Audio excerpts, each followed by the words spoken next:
Hello and good morning to everyone. In last lecture, we have studied about the cumulative curve, in which we have studied about 98th percentile speed, 85th percentile speed, 50th percentile speed, and 15th percentile speed, right? So that's we have already studied, and in today's lecture, we are going to study about the speed and delay study. So first of all, what is the speed and delay study?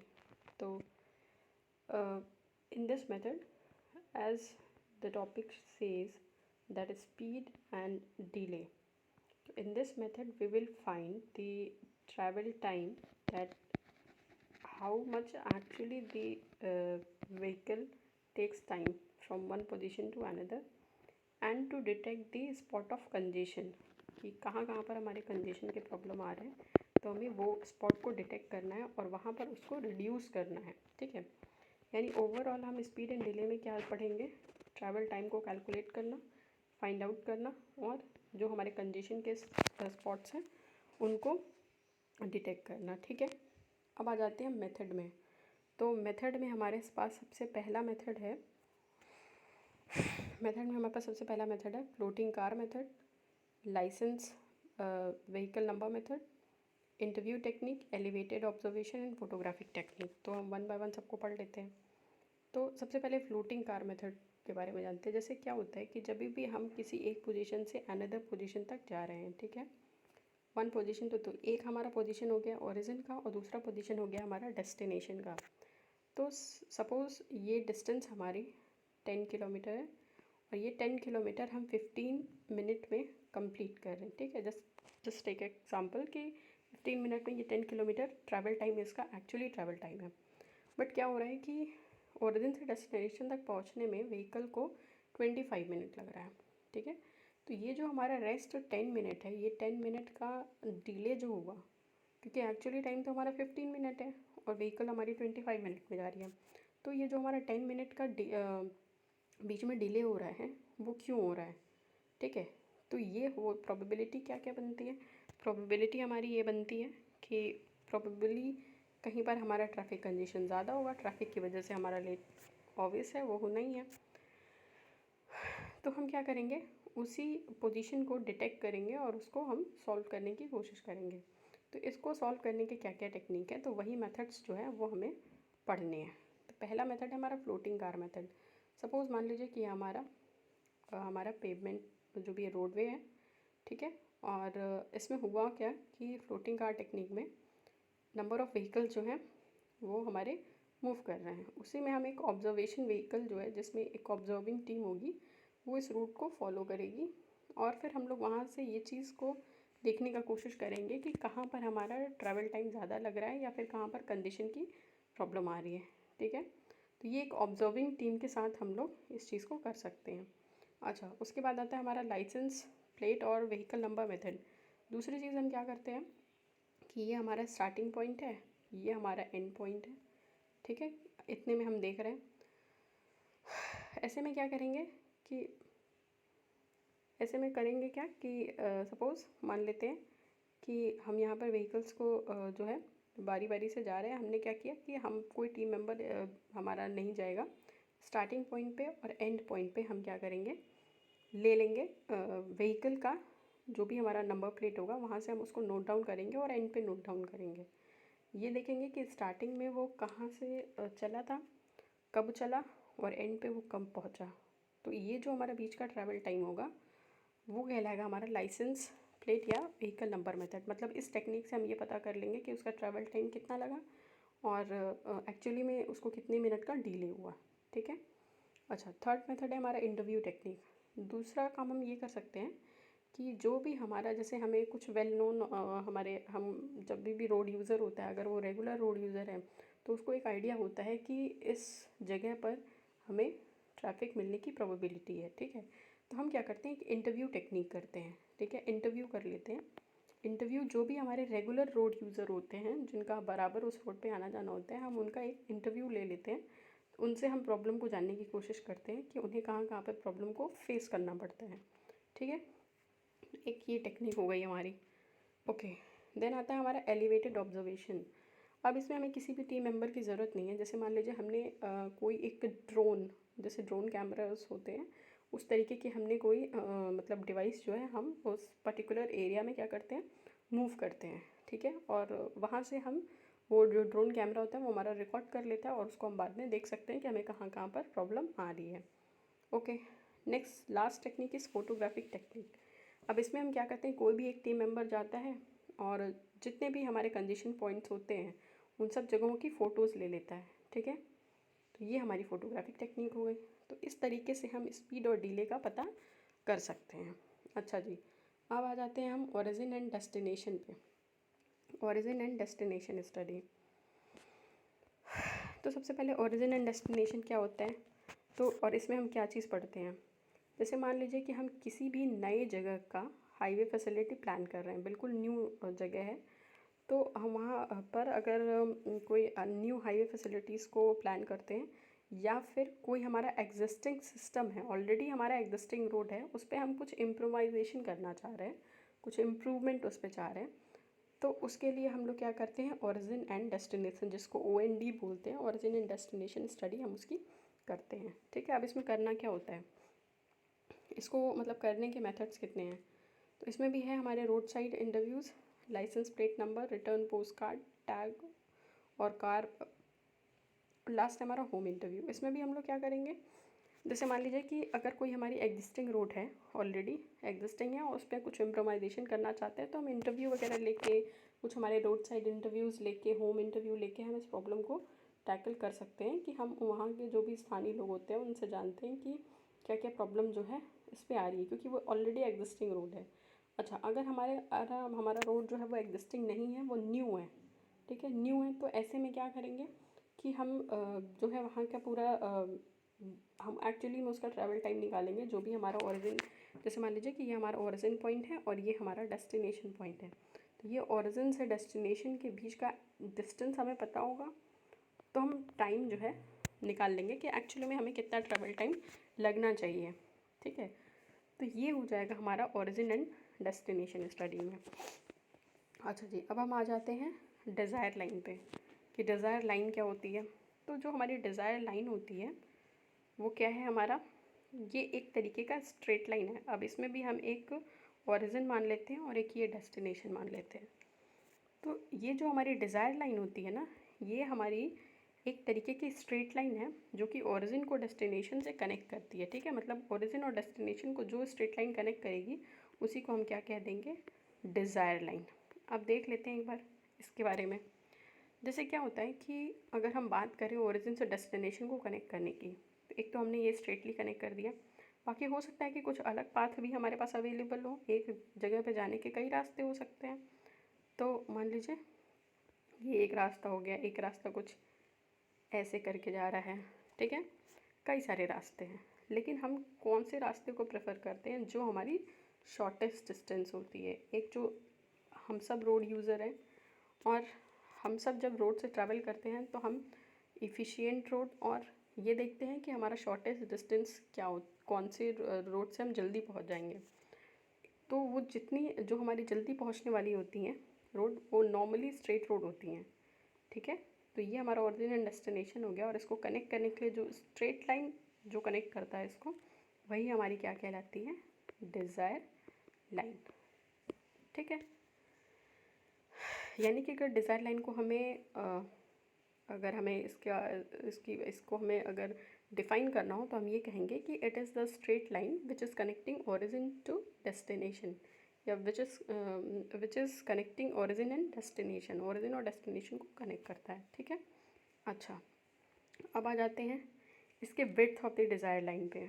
अब जैसे मान लीजिए कि क्योंकि ये origin and destination को बिल्कुल straightly connect करता है, शॉर्टेस्ट होता है, मैक्सिमम लोगों की टेंडेंसी होगी कि वो इसी रोड पे चलें, ठीक है, कोई भी लॉन्गेस्ट रूट नहीं लेना चाहेगा, वो मैक्सिमम लोग इसी पे रोड को फॉलो करेंगे। तो ये जो हमारी जो डिज़ायर लाइन, अब जैसे एक डिज़ायर लाइन नहीं होगी, अब फिर व्हीकल इधर से इधर आ रही है तो ये अनदर डिज़ायर लाइन, फिर व्हीकल इधर से जा रही है, डिज़ायर लाइन। तो ये जो इसकी विड्थ होती है, जब हम इसको ये सिर्फ रिप्रेजेंट करने के तरीके में बता रहे हैं कि ये जो width of the desire line जितनी ज़्यादा होगी, इसका मतलब है कि नंबर ऑफ़ ट्रिप जो हो रहा है व्हीकल्स का वो उतना ही ज़्यादा हो रहा है, यानी हम ये कह सकते हैं कि desire line is directly proportional to the number of trip of the vehicle. ठीक है। अच्छा जी, अब आ जाते हैं हम ट्रैफिक कैपेसिटी पे। तो ट्रैफिक कैपेसिटी क्या होती है? तो ट्रैफिक कैपेसिटी होती है कि कैपेसिटी का मतलब क्या होता है? क्षमता।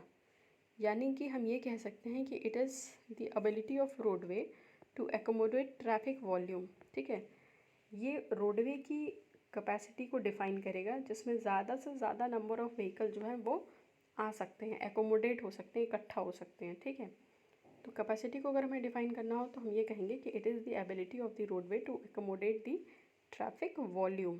ठीक है। अच्छा, अब इसको हम रिप्रेजेंट कैसे करेंगे? तो इसको हम रिप्रेजेंट करते हैं व्हीकल पर आवर पर लेन में। ठीक है, यानी एक लेन में एक घंटे में कितनी नंबर ऑफ़ व्हीकल मैक्सिमम आ सकते हैं, वो हमारी क्या कहला जाएगी? Traffic capacity. ठीक है, 1 आवर में 1 लेन में maximum possible number of vehicle can be defined as the traffic capacity. ठीक है, या फिर अनदर वर्ड में हम ये कह सकते हैं कि it is the ability of roadway to accommodate the traffic volume, और रिप्रेजेंट करते हैं हम इसको व्हीकल पर आवर पर लेन में। ठीक है। अच्छा जी, अब हम आ जाते हैं ट्रैफिक कैपेसिटी के टाइप्स पर। कितने तरीके की ट्रैफिक कैपेसिटी होती है? तो बेसिकली हमारे पास 3 तरीके की ट्रैफिक कैपेसिटी है। पहला है हमारा बेसिक कैपेसिटी, या फिर इसको हम बोलते हैं थियोरेटिकल मैक्सिमम कैपेसिटी। दूसरा है हमारे पास पॉसिबल कैपेसिटी, और तीसरा है हमारे पास प्रैक्टिकल कैपेसिटी। तो सबसे पहले हम जानेंगे बेसिक कैपेसिटी के बारे में। तो बेसिक कैपेसिटी जो होती है वो हमारी मोस्ट आइडियलिस्टिक कंडीशन होती है। आइडियलिस्टिक कंडीशन का क्या मतलब हुआ इसमें? तो आइडियलिस्टिक कंडीशन का मतलब ये हुआ कि मैक्सिमम नंबर ऑफ़ व्हीकल जो हैं वो उसमें आ जाए। जैसे अगर मैं ये बोलूँ कि ही सपोज़ मैं कहती हूँ कि कोई मेथड है, मान लीजिए वो हमारा आइडियल है। आइडियल का मतलब जितने भी रिक्वायरमेंट्स हैं उसको पूरा तरीके से फॉलो करता है। ठीक है, वो आइडियलिस्टिक कंडीशन हो गई कि जो कुछ भी रिक्वायरमेंट है वो फुल 100% उसको फॉलो कर रहा है। उसी तरीके से हम बेसिक कैपेसिटी को कह सकते हैं कि ये मोस्ट आइडियल कंडीशन है। तो आइडियल कंडीशन कैसे हुआ? जितनी भी हमारी मैक्सिमम कैपेसिटी है उस मैक्सिमम कैपेसिटी को ये होल्ड कर सकता है। ठीक है, यानी कि अगर हम ये बोलें कि ये हमारा रोडवे है और इस रोडवे पर मैक्सिमम 500 व्हीकल एक लेन में एक घंटे में एकोमोडेट हो सकते हैं, तो हम ये कहेंगे कि इसकी बेसिक कैपेसिटी कितनी हो गई? 500, क्योंकि इसकी टोटल कैपेसिटी ही 500 है मैक्सिमम, वही उसकी बेसिक कैपेसिटी भी कहलाएगी। ठीक है, क्योंकि आइडियलिस्टिक कंडीशन है तो जितनी भी मैक्सिमम वैल्यू होगी वही इसकी बेसिक कैपेसिटी होगी। ठीक, ये हो गई हमारी बेसिक कैपेसिटी। अच्छा, अब आ जाते हैं हम पॉसिबल पे। अब हम पॉसिबल की अगर बात करें तो पॉसिबल में तो हमारा कुछ भी हो सकता है। पॉसिबल ज़ीरो भी हो सकता है, पॉसिबल मैक्सिमम भी हो सकता है। तो ये जो हमारी पॉसिबल कैपेसिटी होगी ना, ये ज़ीरो से मैक्सिमम के बीच में वेरी करेगा। ठीक है, ज़ीरो भी हो सकता है वर्स्ट कंडीशन में, और आइडियलिस्टिक कंडीशन में मैक्सिमम भी हो सकता है। ऐसा हो सकता है कि कोई रोडवे है और उस पर एक घंटे में कोई भी व्हीकल ना आए, बिल्कुल पॉसिबल है ये। तो ये वर्स्ट कंडीशन हो गई कि ज़ीरो ट्रैफिक हो गया। हो सकता है कि पीक आवर में उस पर फुल कैपेसिटी आए, 500 आ जाए, तो इसकी वैल्यू कहाँ से कहाँ के बीच में लाई करेगी? इसकी वैल्यू लाई करेगी 0 से 500 के बीच में। ठीक ना, तो ये हो जाएगी हमारी पॉसिबल कैपेसिटी। ठीक, चलिए ये बात हो गई। अब आ जाते हैं हम प्रैक्टिकल कैपेसिटी पे कि प्रैक्टिकल कैपेसिटी क्या होती है। तो प्रैक्टिकल कैपेसिटी हमारी मैक्सिमम नंबर ऑफ़ व्हीकल होती है जो कि किसी भी रोडवे में, जैसे मान लीजिए ये हमारा रोडवे है और यहाँ पर हमने एक पर्टिकुलर सेक्शन ले लिया। ठीक है, तो इस पर्टिकुलर सेक्शन पर, ठीक है, और एक स्पेसिफाइड टाइम भी हम ले लेंगे कि किसी एक पर्टिकुलर आवर में जितने नंबर ऑफ़ व्हीकल इसको पास कर जाएंगे वही हो जाएगी हमारी क्या? Practical capacity. ठीक है, प्रैक्टिकल कैपेसिटी। ठीक है, अच्छा जी, अब हम आ जाते हैं थियोरेटिकल मैक्सिमम कैपेसिटी का फॉर्मूला। तो C इज़ इक्वल टू, जो फार्मूला होता है हमारा, C is equal to 1000V/S। ये फार्मूला हमें याद रखना है C का। यहाँ पे C जो है वो हमारी थियोरेटिकल मैक्सिमम कैपेसिटी है, V जो है वो हमारी स्पीड है, kmph में है स्पीड, और एस जो है, एस के बारे में हम एसएसडी में भी पढ़ते आ रहे हैं। एस जो है हमारा क्या है, स्पेस हेडवे या स्पेसिंग, ठीक है, स्पेसिंग है। अच्छा जी, सी की वैल्यू तो हमें कैलकुलेट करने को क्वेश्चन में बोलेगा। वी की जो वैल्यू होगी वो हमें गिवन होगी। एस की वैल्यू हमें कैलकुलेट करनी होगी। तो एस की वैल्यू को हम किस तरीके से कैलकुलेट कर सकते हैं, तो हमने पहले भी पढ़ रखा है एसएसडी में कि एसएसडी नहीं है एक्चुअली, इसको हमने ओएसडी में पढ़ा हुआ है। 0.7 वी प्लस एल, एक ये फार्मूला है। दूसरा फार्मूला है 0.2 वी प्लस एल। यहाँ पे ये जो वी होगा ये मीटर पर सेकेंड में होगा, और ये जो वी है वो kmph में है, ठीक है। तो ये वैल्यू को हम यहाँ पर रख सकते हैं और एस की वैल्यू को कैलकुलेट कर सकते हैं, ठीक है।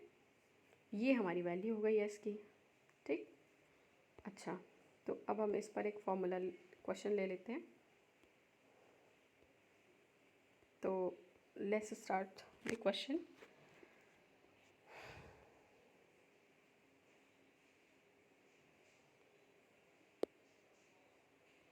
तो ये जो हमारा पहला क्वेश्चन है कि calculate the theoretical capacity of the traffic